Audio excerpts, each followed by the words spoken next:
नमः शिवाय। मैं हूँ Shivangi Shulata Roy Chatterjee. Welcome in my channel Shulata's open window. Scorpio वृश्चिक, ये आपका रीडिंग है। ये जो रीडिंग है ये 1 अप्रैल 2024 से लेके 15 अप्रैल 2024 तक की एनर्जी के ऊपर एज यूजुअल 3 कार्ड का रीडिंग करेंगे, जिसके माध्यम से हम लोग देख लेंगे आपका love, relationship, career, finance and health. ठीक है, तो चलिए स्कॉर्पियो वृश्चिक देख लेते हैं क्या आ रहा है आपकी अप्रैल की फर्स्ट हाफ में आपकी ज़िंदगी में। ठीक है, इट्स अ कॉमन रीडिंग, ये सबके लिए एप्लीकेबल नहीं भी हो सकते हैं। ओके, फर्स्ट जो आया है वो है एस ऑफ वाटर। ये आपकी लव एंड रिलेशनशिप की कार्ड है। करियर फाइनेंस में है 4 of water, oh wow. And आपके हेल्थ में है 8 of fire, 8 of wands, communication. अच्छा ओके, देखो एस ऑफ वाटर, मेरे ख्याल से you are fulfilled, you are complete. कभी कभी होता है ना, जब इंसान किसी प्यार में पड़ता है या किसी ऐसे इंसान से उनका मुलाकात होता है, उनकी रिश्ते बनते हैं, तो they find out themselves that they are also a jewel. उनको अपने अंदर की मोती की पहचान होती है। तो मुझे वही ऐसा एनर्जी लग रहा है। बाकी आपकी जो career finance that is also super stable. और 4 ऑफ वाटर, लाइक आप कुछ चीज़ों को बहुत अच्छी तरीके से देख रहा है। कुछ पुरानी चीज़ें जो आपसे छूट गया है, आपके हाथ के बाहर हो गया है, उसको भी आप सोच रहे हो। बट डोंट वरी, जो हाथ के बाहर है उसको सोच के भी हमको क्या मिल सकता है। ठीक है, तो वो है आपका जो हेल्थ है। मेरे ख्याल से आप कुछ पुरानी या फिर कुछ कम्युनिकेट कर रहे हो, किसी से बात कर रहे हो। मेरे ख्याल से कभी कभी होता है ना, हम लोग जब दुखी हो जाता है ना, कुछ दोस्तों से बात करते हैं, पुराने लोगों से, पुराने रिश्ते से बात करते हैं, तो हमको अच्छा फील होने लगता है। May be that is going on, वो हम तो बाद में और अच्छे से देख लेंगे। स्पिरिट का ब्लेसिंग जो कार्ड है वो है धारणा। धारणा, सोच, ये बहुत बुरी चीज़ होती है, पता है। डिपेंड कर रहा है कि आप क्या धारणा कर रहे हो, आप क्या सोच रहे हो, आप कैसी चीज़ों को समझ रहे हो, इसके ऊपर। सपोज आप धारणा कर रहे हो कि भगवान एग्जिस्ट नहीं करता, सो वो आपका धारणा है। उसमें आपको क्या मिलेगा? कुछ नहीं मिलेगा। पर जब आप पॉजिटिव धारणा करते हो कि या वो है, वो महान शक्तिशाली है, उसी से मेरा उद्भव हुआ है, उसका अंश हूँ मैं, वो मुझे प्रोटेक्ट करके रखते हैं, वो है तो मैं हूँ, ऐसे करके आप समझने लगोगे। उसी को धारणा में, अपना इमेजिनेशन में एक के बाद एक कड़िया बना के उसको अगर सिलते रहोगे ना, तो एक दिन आपको बहुत कुछ मिलने लगेगा। सो धारणा in a positive way gives you the strength, hope and peace. और धारणा in a negative way it gives you nothing. okay? तो ये इस कार्ड का मीनिंग है। बाकी ये कार्ड आपकी रीडिंग में कैसे आते हैं वो हम लास्ट में देखेंगे। फिलहाल लेनोर्मन डेक से 3 कार्ड और लेंगे रीडिंग को आगे बढ़ाते हुए। अगर आप वृश्चिक राशि के जातक है, या तो फिर वृश्चिक लग्न यानी सन मून राइजिंग, कहीं पे भी अगर आपका वृश्चिक यानी स्कॉर्पियोनिक एनर्जी है, तो आपकी एनर्जी के साथ इस रीडिंग की एनर्जी में कहीं ना कहीं कुछ ना कुछ मैचिंग तो ज़रूर मिलेगा। Okay, the dog, wow, and the child, fine, and the clock tower. और 3 कार्ड लेंगे इस रीडिंग की फाइनल स्टेज तक जाने के लिए। ठीक है, अगर आप नए हो ना मेरे चैनल पे, मुझे सुनते हुए आप एंजॉय करते हो, मेरी कंटेंट आपको अच्छा एंड यूज़फुल, हेल्पफुल लगता है, तो देर किस बात की है, मेरे चैनल को सब्सक्राइब करो, मेरी कंटेंट को लोगों से शेयर करो, दोस्तों लोगों के साथ, और जाते जाते एक लाइक दे के जाओ। बस दैट्स इट, इतना ही चाहते हैं हम।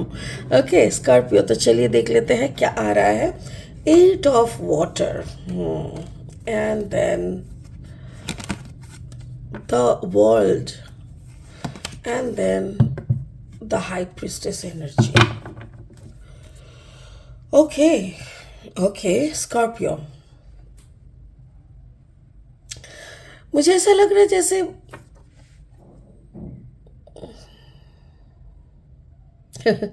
बहुत कुछ लग रहा है एक्चुअली, कहाँ से शुरू करूँ समझ में नहीं आ रहा है। ऐसा लग रहा है जैसे आपने जिसे सब कुछ दिया, आपने जिसे अपना अस्तित्व दिया, जिनके साथ जुड़ने के बाद उनको भी पता चला उनकी कीमत, आपको भी पता चला आपकी वैल्यू, एंड आप दोनों दोनों को जब वैल्यूएबल बना के एक खुशी, एक सब कुछ दे दे रहे थे, उस वक्त आपकी पार्टनर आपको छोड़ के अगर निकल जाता है। Card number 18, 8+1=9। यहाँ पे येलो फ्लावर है। येलो फ्लावर मीन्स वफादारी, फ्रेंडशिप। इस जोन से जब कोई निकल जाता है ना कि भाई हमको तो, I am really sorry, I don't want this relationship to be continue, अगर ऐसा होता है और निकल जाने के बाद जब आप अकेले हो जाते हो ना स्कॉर्पियो, तब की कहानी है ये। मेरे ख्याल से ये आपके साथ कुछ दिन पहले, कुछ महीने पहले हो चुका है, और इसकी जैसे भरपाई कर रहे हो, अभी भी इसकी कीमत भरपाई कर रहे हो कभी। क्योंकि क्या होता है ना, जब कभी इंसान, कोई भी इंसान 100% प्यार करता है, अपने अंदर बाहर निचोड़ के प्यार करता है ना, तो वो खाली हो जाता है पूरा देते देते, और अचानक से वो लेने वाला जिसको वो दे रहा था सब कुछ, वो अचानक से बोलता है देख भाई मेरे को ना और पुसा नहीं रहा है, आई एम गोइंग, ठीक है, तो अपने आप को संभाल लेना। तब उसकी हालत ना, वो तो वैसे ही खाली है क्योंकि वो सब कुछ दे चुका है, और इस उम्मीद से दिया था कि सामने वाला उसको संभाल के रखेगा, तो सामने वाला अचानक से जा रहा है, तो उसका जो वो सिचुएशन है ना, 8 ऑफ कप्स, वही आपका है। आपका जिंदगी ना उथल पुथल हो जाता है। वैसा एक सिचुएशन पे आप बहुत दिनों से शायद खड़े हो, और अभी तो फ़िलहाल थोड़ा बहुत आप अपने में समेटने लगे हो, सिचुएशन के ऊपर रिएक्शन देना बंद कर चुके हो, खुद को बंद कमरे में बंद करके खुद को एनालिसिस करने लगे हो, एक एक बात को बार बार रिपीट में उसके ऊपर आप जजमेंटल मेंटालिटी को दोहरा रहे हो ताकि आपको समझ में आए, बार बार एक ही सवाल कर रहे हो ऐसा क्यों हुआ, ठीक है। Career finance is okay, because career finance, देखो जब इमोशनल टर्बुलेंस होता है तब ऑब्वियसली उसका असर कैरियर में भी पड़ता है, बट आई थिंक आप उसको भी कई हद तक आपसे खुद की इमोशनल स्टेट से थोड़ा दूर रखे, और आपने उसको अच्छे से बैलेंस के साथ उसको ना आपने हैंडल किया है, इसीलिए आपके स्टेबिलिटी आपको मिल चुका है। Card number 13, 3+1=4। यहाँ पे भी 4 ऑफ वाटर है। 4 of water means 4 of cups.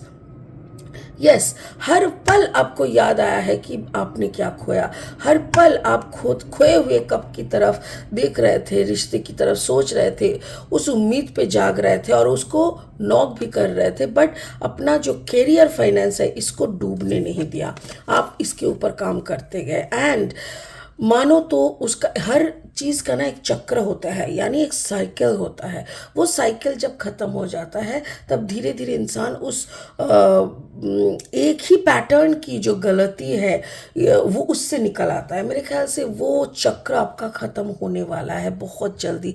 If I am not wrong, may be 2025 तक यू विल फिनिश, और ये मेरे ख्याल से 2021 तक आपका ये पैटर्न शुरू हुआ है, जो कि 2025-26 तक ख़त्म हो जाना चाहिए, 25 तक तो होना चाहिए, और उसी उम्मीद से आप खड़े हो, आप अपना लड़ाई लड़ रहे हो, और बार बार अपनी इमोशनल जो टर्बुलेंस है, इमोशनल जो इंजरीज है उसको देख रहे हो और खुद को बोल रहे हो, संभाल रहे हो कि डोंट वरी, और थोड़ा सा देर बाकी आपका कैरियर इज गोइंग गुड, ठीक है।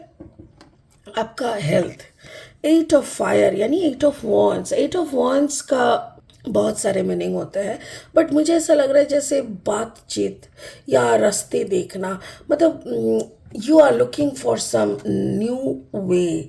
आप इंसान नया कुछ रास्ता तब कैसे ढूंढते हैं, ऑब्वियसली उसकी पुरानी सोच के ज़मीन के ऊपर, ठीक है ना। जैसे कि आपको आपको आपने ट्रैवल किया इंडिया में बहुत सारी जगह पे, या इंडिया के बाहर अगर आप रहते हो, जो भी कंटिनेंट या जो भी कंट्री में आप रहते हो, आपने माउंटेन रेंज को घुमा, ठीक है। आप जब भी हॉलीडेज में जाते हो, माउंटेन में जाते हो, छोटा बड़ा मिडिल साइज हर तरह की माउंटेन देखते हो और बहुत आप खुश हो जाते हो। अचानक से आपने बोला कि मुझे ना जंगल घूमना है, मैंने जंगल रिवर कभी नहीं देखा, तो आप इमेजिन कर पाओगे? नहीं कर पाओगे। आज की ज़माना अलग है, आप यूट्यूब घांटोगे तो इमेजिनेशन क्या, पूरा मूवी बना लोगे, वो बात नहीं है। बट जो इंसान ज़िंदगी भर मतलब 20 साल से 40 साल, 20 साल तक, 20 से 40 की उम्र तक, 20 साल तक सिर्फ माउंटेन देखा है, वो अचानक से अगर जंगल सफारी या जंगल का प्लानिंग करेगा तो उसके लिए थोड़ा सा तो वियर्ड होगा, क्योंकि वो समझ नहीं पाएगा और उसके अकॉर्डिंग प्लानिंग नहीं कर पाएगा। उसको गाइडेंस की ज़रूरत होगी। वो पूछेंगे जो लोग जंगल गए हैं, अच्छा जंगल तो जाना है, क्या क्या लेना है, कैसा कपड़ा वहाँ पे सूट करता है, कैसा जूता चाहिए वहाँ पे चलने के लिए, क्योंकि हाँ आप जब माउंटेन में जा रहे हो आपको ग्रिप वाला जूता चाहिए ताकि आप स्लिप ना हो जाओ, आपको ट्रैकिंग करना है तो। और अगर आप जंगल में जा रहे हो तो आपको लंबा वाला बूट चाहिए ताकि वो जो जोंक होता है ना, जो खून चूस लेता है, वो सब आपके शरीर तक ना पहुंच पाए। आपको ऐसा जूता पहनना होता है, तो ऐसी कपड़े पहनना, थोड़ा मोटा जींस टाइप का कपड़ा अपना पहनना होता है। तो ये सारी चीज़ें बहुत अलग है। अगर आप जंगल में जा रहे हो आपको छतरी बहुत इसेंशियल है, कभी भी बारिश अगर हो रहा है so you can say. Mountain में ऐसा करके नहीं होता, तो बहुत सारी डिफरेंसेस है। तो यू आर टेकिंग एडवाइस में भी, तो इसीलिए एक नया रास्ते पे चलने के लिए पुरानी यादों की सहारा आप ले रहे हो, बट पुरानी यादों की सहारा में आपको नया रास्ते में चलने का वो जो एक अनुभव है ना, वो क्लियर नहीं हो रहा है। बट स्पिरिट का कहना है this is the right time. आप पुराने की तरफ मत देखो, हो सके तो आप सजेशन ले लो, ऐसे किसी से बात करो जो टैरो रीडिंग करते, कोई एस्ट्रोलॉजी करते, या किसी से बात करके उसके बारे में थोड़ा समझ लो, जान पहचान कर लो। बट आपकी नए रास्ते में चलने का वक्त हो चुका है। पुरानी यादों की तरफ और मुड़ मुड़ के मत देखो। नई की तलाश में, नई उजाले की तलाश में, ज़िंदगी में नयापन लाने के लिए, एक नया चैप्टर खोलने के लिए आपकी जर्नी यहीं से शुरू होता है। तो स्पिरिट का वही होता है धारणा। मैं बोल रही थी ना कि पुरानी धारणा के ऊपर बेस करके नया का कोई नई धारणा हम लोग नहीं कर सकते। ठीक उसी तरह यहाँ पे आपको धारणा लगाना पड़ेगा with your knowledge, with your meditation. आप अगर मेडिटेशन करोगे तो आपको बहुत सारी नॉलेजेस मिलने लगते हैं और उसी नॉलेज के ऊपर बैठ के आप काम कर सकते हो। तो आपकी धारणा, पुरानी धारणा जो भी था, मेरे ख्याल से उसको आपको बहते मतलब उसको आपको लेट गो करना चाहिए और नई धारणाओं के ऊपर अपना नया ज़िंदगी का बेस बनाना बहुत ज़रूरी है। तो तबीयत यहाँ पे, health is not the matter, यहाँ पे सोच यानी साइकोलॉजिकल हेल्थ की बात यहाँ पे हो रही है। तो आपकी साइकोलॉजिकल जो स्टैंडर्ड है, जो आपकी सोच है, सोच को बदलना बहुत ज़रूरी है, वरना उसी का इफ़ेक्ट हमारे हेल्थ में रह जाते हैं। ठीक है, आई होप मैं आपको समझा पाई हूँ स्कॉर्पियो। बाकी हम और देखेंगे नेक्स्ट रीडिंग पे। आज यहीं तक ख़त्म करते हैं, फिर मिलेंगे बहुत जल्दी बहुत इंटरेस्टिंग वीडियोज़ के साथ। तब तक के लिए ओम नमः शिवाय का जाप करते रहो। Thank you so much, bye bye.